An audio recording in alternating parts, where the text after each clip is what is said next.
തൃശ്ശൂരിൽ നിന്ന് ഒരു പാർക്കിംഗ് കൊള്ളയുടെ വിവരങ്ങളാണ് ഇനി പങ്കുവയ്ക്കാനുള്ളത്. ഒരു സൗകര്യവും ഒരുക്കാതെ പണം പിരിക്കാൻ വേണ്ടി മാത്രം കുറച്ച് ആളുകളെ നിയോഗിച്ചിരിക്കുകയാണ് തൃശ്ശൂർ റെയിൽവേ സ്റ്റേഷനിൽ. നിരക്ക് നിശ്ചയിച്ചതും കരാർ കൊടുത്തതും എല്ലാം റെയിൽവേ തന്നെയാണ്. ദിവസവും പാർക്കിംഗ് ഓഫീസിന് ചൊല്ലി തർക്കവും ഉണ്ടാകുന്നു ഇവിടെ.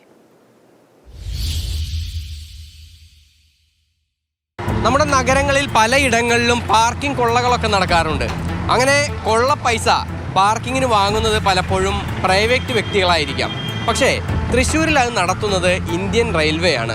റെയിൽവേ സ്റ്റേഷനകത്തെ പാർക്കിംഗ് സൗകര്യങ്ങളും പാർക്കിംഗ് ഫീസും നമുക്കൊന്ന് പരിശോധിക്കാം.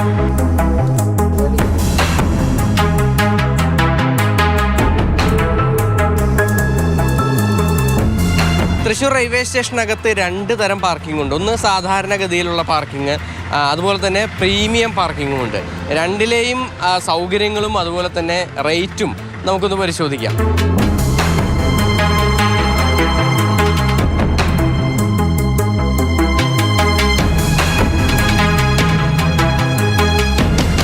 ഞാനിപ്പോൾ നിൽക്കുന്ന ഈ ഒരു ഇടം എന്ന് പറയുന്നത് സാധാരണ പാർക്കിംഗ് ആണ്. ഇവിടെ 100 രൂപയാണ് ഒരു ദിവസത്തേക്ക്, അതായത് 24 മണിക്കൂർ ഒരു വാഹനം പാർക്ക് ചെയ്ത് പോകുന്നതിനായി ഈടാക്കുന്നത്.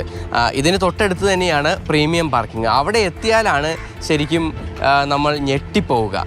കാരണം മറ്റൊന്നുമല്ല, അവിടുത്തെ റേറ്റുകൾ കുറച്ച് മാറ്റമുണ്ട്. അതൊന്ന് പരിശോധിക്കാം. നമ്മളിപ്പോൾ തൃശ്ശൂർ റെയിൽവേ സ്റ്റേഷൻ്റെ പ്രീമിയം പാർക്കിങ്ങിൻ്റെ അകത്തേക്ക് കടക്കാൻ പോവുകയാണ്.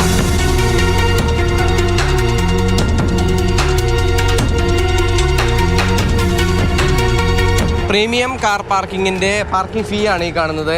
2 മണിക്കൂറിന് 40 രൂപ. അത് കഴിഞ്ഞ് ഓരോ മണിക്കൂറിനും ഒരു കൃത്യമായ ഒരു അനുപാതത്തിൽ അത് വർദ്ധിപ്പിക്കുകയാണ് ചെയ്യുന്നത്. ഇപ്പോൾ 24 മണിക്കൂറിന് നിലവിൽ 700 രൂപയാണ് പ്രീമിയം കാർ പാർക്കിങ്ങിനായി തൃശ്ശൂർ റെയിൽവേ സ്റ്റേഷനിൽ വാങ്ങുന്നത്. അതായത് സാധാരണക്കാരനായ ഒരാൾക്ക് ഒരു കാറ് ഒരു ദിവസം, അതായത് ഇവിടെ രാവിലെ കൊണ്ടിട്ട് അവർക്ക് എവിടേക്കെങ്കിലും പോയി ഒന്ന് തിരികെ വരണമെങ്കിൽ 700 രൂപയാണ് 24 മണിക്കൂർ സമയത്തിന് നൽകേണ്ടത്. ഈ രണ്ട് പാർക്കിംഗ് തമ്മിൽ എന്താ വ്യത്യാസമുള്ളത്? അത് എനിക്കറിയില്ല. ഇവിടെ ഇത് പ്രീമിയം പാർക്കിംഗ് നമുക്ക് റെയിൽവേ തന്നാണ്, അത് നോർമൽ പാർക്കിംഗ്. ഇത് നിങ്ങൾ ഏറ്റെടുത്ത് നടത്തുന്നതാണോ, കോൺട്രാക്ട് എടുത്ത് നടത്തുന്നതാണോ? കോൺട്രാക്ട്. ഞങ്ങളല്ല, ടീം വേറെയാണ്. നമ്മളിത് ഇവിടുത്തെ ജോലിക്കാരായിട്ട് അങ്ങനെ പോകും.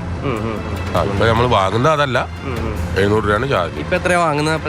നമ്മൾ അഡ്ജസ്റ്റ്മെന്റിൽ അങ്ങനെ അങ്ങോട്ട് കുറച്ച് കൂട്ടി കുറച്ചൊക്കെ വാങ്ങും. ഇപ്പൊ ഒരു 2 ദിവസത്തേക്ക് എന്ന് പറയുമ്പോൾ 1400 നമുക്ക് ഇവിടെ വരുന്നത്. അത് നമ്മൾ 1000 ഒക്കെ ആയിട്ട് ഇട്ട് കൊടുക്കും.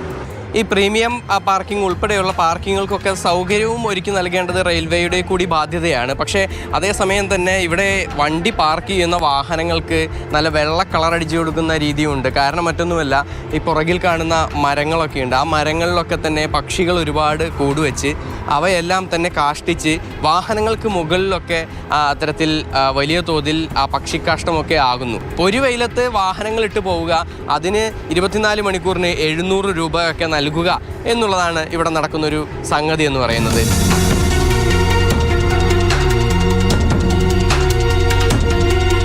കൊച്ചി അന്താരാഷ്ട്ര വിമാനത്താവളത്തിൽ പോലും ഒരു ദിവസം ഒരു കാർ പാർക്ക് ചെയ്യാനായി 350 രൂപ കൊടുത്താൽ മതി. പക്ഷേ തൃശ്ശൂർ റെയിൽവേ സ്റ്റേഷനിൽ പാർക്കിംഗ് കൊള്ളയാണ് നടക്കുന്നത്. ഈ കൊള്ളയൊന്നും അറിയാതെ സാധാരണ പോലെ യാത്ര ചെയ്യുന്നതിന് വേണ്ടി കാറുമൊക്കെയായി റെയിൽവേ സ്റ്റേഷനിലേക്ക് എത്തുന്ന യാത്രക്കാർ, അവർ ഇതിന് ഇരകളാവുകയാണ്. മണികണ്ഠനൊപ്പം MS ലിഷോയ്, മാതൃഭൂമി ന്യൂസ്, തൃശ്ശൂർ.